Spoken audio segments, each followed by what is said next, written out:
When I first noticed that my boyfriend was talking to himself, I didn't think much of it. Even I do it sometimes. I think most people do. He would do it so quietly I can't even say for how long it had been going on. Maybe he had always done it.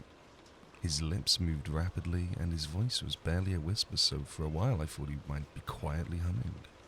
He would look down while doing it, while scrolling his phone or even doing chores around the house. Maybe it was compulsion, like a tic or even Tourette's. I was trying to think of the kindest way to bring it up without it seeming like I was judging him. It all came to a head on Saturday. I was in the living room mindlessly scrolling on my phone while David was in the kitchen making us some food. Suddenly he ran into the room and stopped at my feet with a wild look in his eye. "Stop it!" He didn't scream, but his voice was raised, like he was disciplining an unruly child. I dropped my phone on my face because I wasn't expecting him to bark a command at me like that. "What? What? I'm not doing anything," I snapped back. I had no idea why he was reprimanding me from being on my phone. But his eyes weren't directed at me. He was looking directly behind me at something over my shoulder. I glanced back, but nothing was there. I kept looking between my boyfriend and the empty space behind me, trying to make sense of what was happening.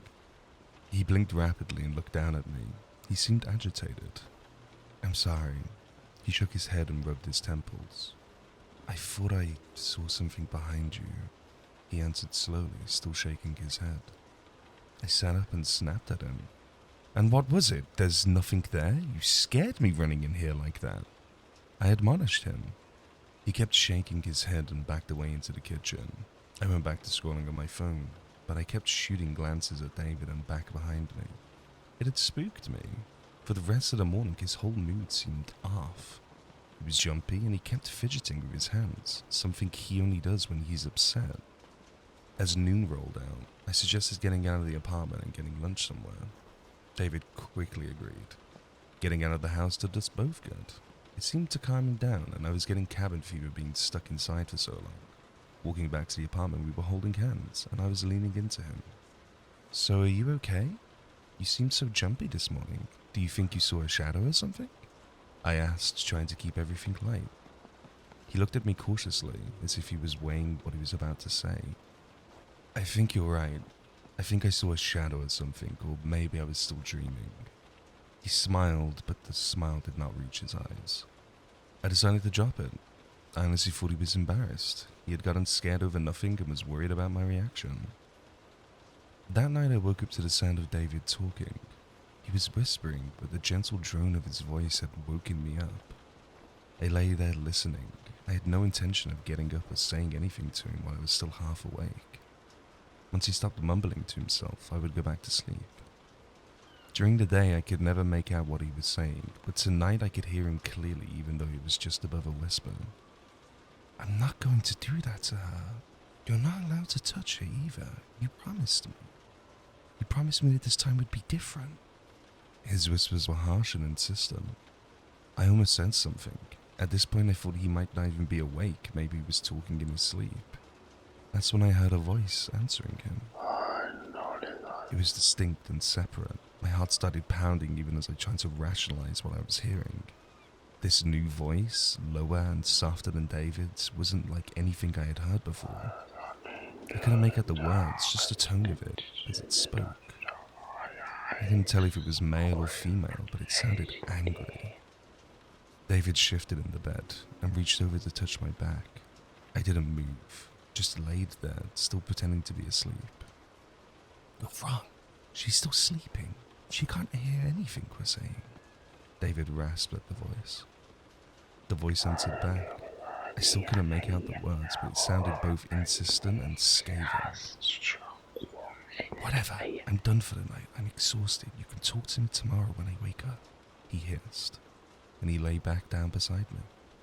All was silent in the bedroom. Minutes passed and David's breathing slowed, and he started to lightly snore. He was asleep, but I couldn't join him. I felt my heart pounding just now, settling down into a steady rhythm. I wanted to push myself off the bed and inspect the room, but I didn't. I just laid there too afraid to get up and see what else might be in the room with us. Eventually, I did fall asleep, though it was more like passing out than actual sleep. When my eyes opened, I saw the morning light streaming into the bedroom from the window. I pushed myself up into a seating position and looked around the room. There was nothing strange in the room with me, just a pile of dirty laundry that was begging to be done. I rubbed my eyes, feeling a headache starting behind them. In the light of day, I can convince myself that I had just dreamed everything or hallucinated. Just then, David popped his head into the room and gave me a huge smile. "You slept in super late. Are you just that tired?" he asked, walking into the room and sitting down next to me. He had a cup of coffee in his hand and passed it to me. I took it gently and sipped. The warmth from the liquid was lifting my spirits. "I didn't sleep well last night. I think I was having a nightmare," I explained, sipping at the coffee. David furrowed his brow and rubbed my back. "Poor thing, you never have nightmares. Do you want to tell me what it was about?" he asked, still rubbing my back. I shrugged and kept sipping my coffee, wondering if I should confront him about last night or play it off as some kind of waking nightmare. "No, it's fading now. I can't even remember what it was about." I stood up as I spoke. I was getting hungry and I had hoped that David had saved me some breakfast. He hadn't, but that's just because he hadn't made anything yet. He had been waiting for me to wake up before he started making something. I volunteered to make us some food, mostly because I was craving waffles and David sucks at making them. I started searching through the cabinets and fridge for what I needed. As I was busying myself with breakfast, I glanced up and saw David staring fixedly at the corner of the living room. His lips were moving rapidly, and I knew that he was talking to himself again. I looked away. It was too early for this. I was hungry and I needed some more coffee in me before I could deal with any kind of crazy this morning. As soon as I poured out the flour and milk, David appeared beside me, causing me to jump a little. I snapped at him because he scared me. "Jesus, David, you've really got to stop sneaking up on me like that," I hissed. I was already irritated from lack of sleep and now he had to startle me too.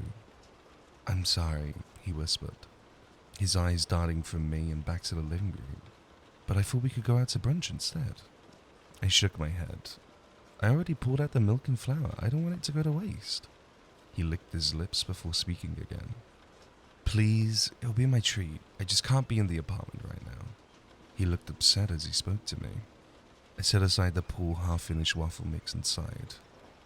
"Okay, let's go out and get some brunch. I could use a cappuccino and a mimosa anyway." I agreed.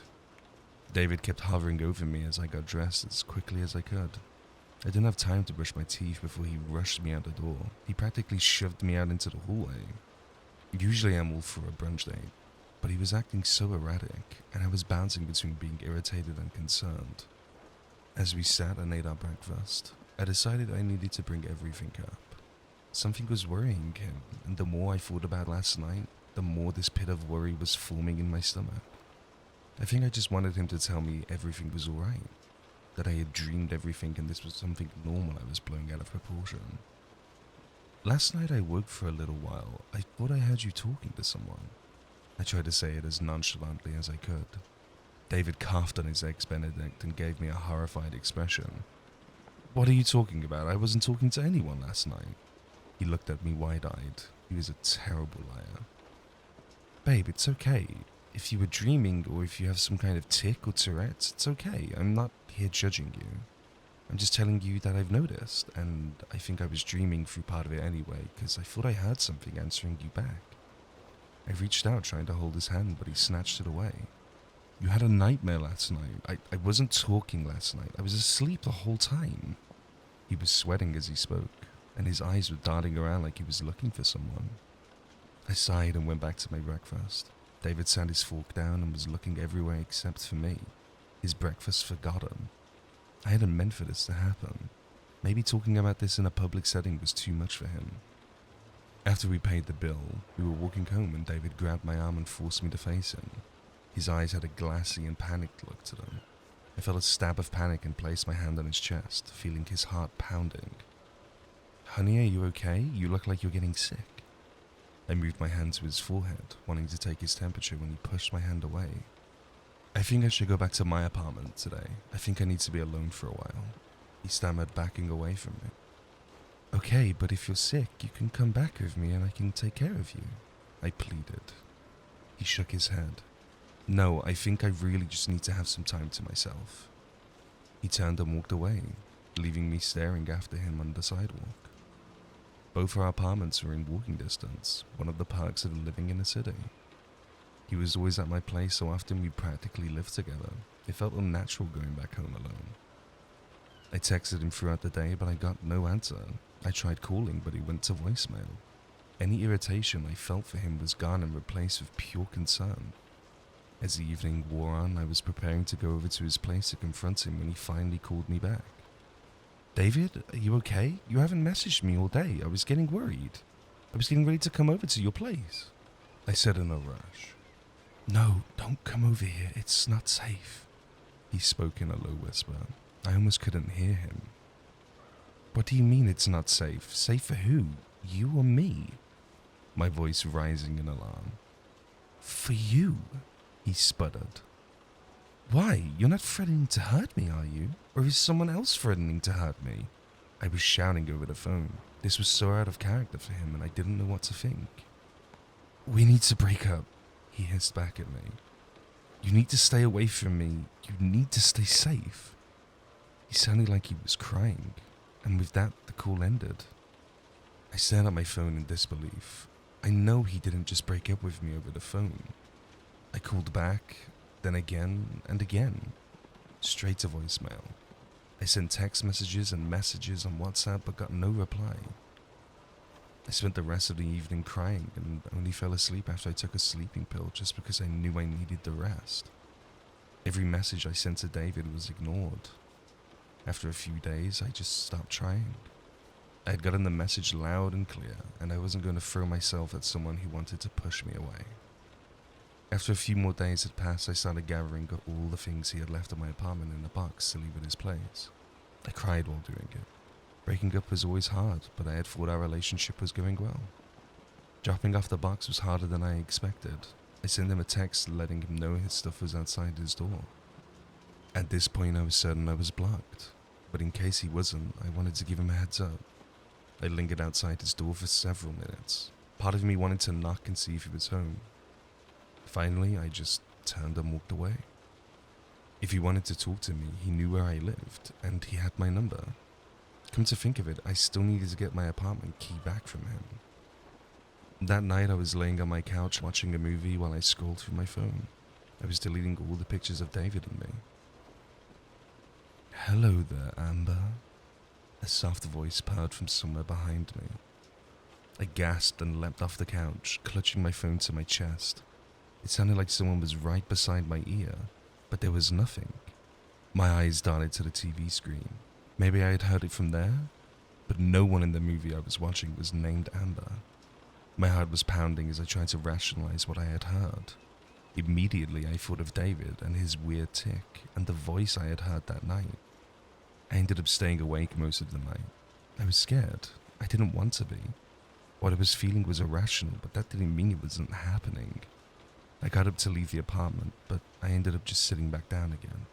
Where was I going to go? It was the middle of the night, and besides a few all-night diners, everything was closed. I didn't relish the thought of sitting on an uncomfortable bar stool, sipping coffee, waiting until morning. Staying home seemed like the best option. I even thought about messaging David, but I stopped myself. He wasn't going to answer me anyway. I stayed on that couch till the first rays of light started to peek through the blinds. I smiled. The sunshine calmed my nerves and I felt myself finally relaxing and drifting off to an exhausted sleep. As I closed my eyes and curled into the warmth of the sofa, I felt a hand gently pressing into my back, the hint of claws digging through the fabric of my shirt. "Don't go to sleep yet, Amber. We have so much to talk about."